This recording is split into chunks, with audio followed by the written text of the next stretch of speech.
All right, guys, here with our first exercise for our throwers 10. Mike's got his J-band across his body in his outside hand. Opposite knee is up to give him some balance. If he's a left-handed thrower, his other knee is gonna be up, ready to go. As he's gonna pull that band across his body into a diagonal pattern, making sure to pull with his shoulders and his lats. Things to note here, we don't wanna stop at the elbow. We wanna progress through a full range of motion, get the full benefit from this stretch. We can repeat this for 8 to 12 reps each side. Great job, Mike. All right, we're back for our second exercise. This one is a little bit of diagonal flexion. Mike's gonna take the band again in his outside arm, pull it across his body to a 45-degree angle. His thumb is facing towards him now. He's gonna flip it as he goes through the motion, and his thumb's gonna end up facing upward at the top. As he comes back down, he'll reverse the motion to get back to his starting spot. He's got his thumb on his sternum there to make sure that he's actively engaging his shoulder complex and not relying on his abs to get him through this motion. Go ahead, Mike. He's bringing his thumb up, gets right to that nice 45-degree angle, flips it back over, down to his hip there, keeping it right at 45. Again, going through about 8 to 12 of these. Both sides. The cool thing about these exercises, as you can see here, Mike is standing up for this version. Before, in the previous exercise, he was on his knees. These are very adaptable. You can do them in whichever way is ideal for you or what height bands you have available. These are very adaptable. Great job, Mike. All right, next exercise we've got for you guys is a little bit of external rotation from 90 degrees. Mike's got his shoulder abducted here. He's gonna pull the band and externally rotate his shoulder to get the band up to the top of this stretch. Good. And he's gonna come back down.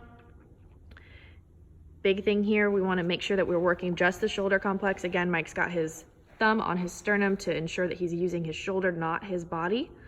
He's gonna externally rotate as far as he can go to get a good stretch and work through his range of motion. Great job, Mike. All right, we're gonna move from external rotation to internal rotation. To do that, Mike's just gonna flip around here. Again, abduct his shoulder.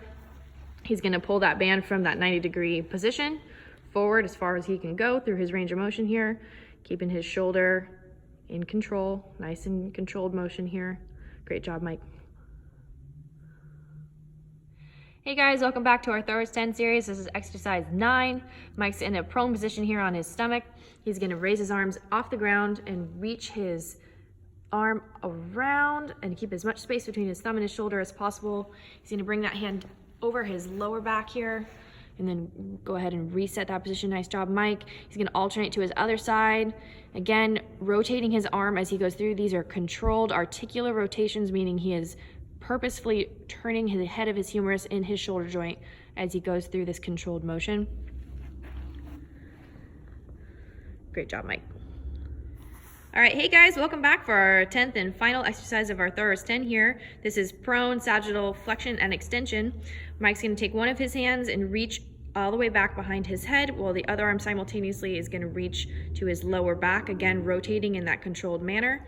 He's gonna go ahead and then reverse the motion all the way back to the start and move on into the other side. As you can see here, he's keeping his arms off the ground, legs off the ground, finding that spot on his head and his lower back each time, controlling the motion. Great job, Mike. Welcome back to my band stretching series. Today we're gonna work on a little bit of lat mobilization, get our lats nice and lengthened out. This is fantastic if you're a volleyball player, any kind of overhead athlete heading into fall season. I've got my band, I'm gonna wrap it through my hand so I get a nice firm grip on it. I've got it on the opposite hand away from my pull. I'm gonna drop down into a lunge, making sure this knee is open, keep myself nice and stable. This left hand that's gonna stay off that band, we don't want it to help make sure we get full stretch through our arm here. And I'm gonna go ahead and let myself kind of fall into the band. I'm gonna feel this stretch nice down my lat. Hold for about 30 to 40 seconds and then go ahead and switch to the other side, and we'll see you tomorrow. Hey guys, welcome back to my channel. Today and this week we're going to be taking you through some work with RDLs using our bands again. This is a great way to provide some tactile feedback to cue your shoulders, torso, hips, everything to stay in alignment. We're going through an RDL. We can also take our bands to progress it and create a little bit more of a challenge for those who are a little bit more advanced, as well as just working through a full range of motion. So we're going to get into it today. Here we go. All right, so our first one here, I've got my band up around my shoulder, down around my foot on the same side. I'm going to kick back into my RDL here. Things to look for and the things that this band is going to help me correct. are that my shoulders are in line with my hips, hips in line with my ankles the entire way through this movement. So this band, is out of line, or if it's slipping off or falling, I'm gonna know that I need to probably adjust something. As a coach, this is a great tool because you can see that band move through that whole range of motion. Something else this definitely helps correct is oftentimes that there's a tendency for this hip to crank open as you go through your RDL. So it wants to fly open like this band. I have to keep tension on it as I go through, which prevents that hip from flying open. Hope you guys enjoy it. Hey guys, welcome to day 2 of my RDL week. Today we're going to work on, again, some tactile feedback to keep our shoulders in place, as well as a little bit of cross cage connection. So I'm going to hook the band over one shoulder while the other hip is working. This is going to help engage some of those neural connections that exist. There's a lot of research behind this cross cage activation, so if you have any questions on that, feel free to let me know. All right, so I've got my band. I'm going to put it on underneath my right foot, hook it up and over my left shoulder. This is going to create that cross cage connection from this shoulder to this hip. Although my down leg is the muscles that are firing, it's going to cue this hip to stay in the right position and create that neural pathway, which is really important for an RDL. So just like any RDL, I'm going to put a slight bend in my down leg, kick my back foot through the wall, and snap up. As you can see, this band is going to prevent my torso from falling forward. It's going to prevent one shoulder from going one way or the other if I'm listening to that tactile feedback and keeping my toes straight forward as I go through this motion. If you have been, we've got another version of an RDL exercise here that we can use our band for. We're going to take the band, hook it around our foot, and use our hands to push it out away from our body. This is our focus for today, is to keep our chest off of our knees as we go through this RDL, to focus on making sure that hip complex is firing through properly. We've got good balance and everything is firing in shape. Let's get going. All right, I've got my band, hooked it underneath my foot. I've got my hands, nice grip here, thumbs up.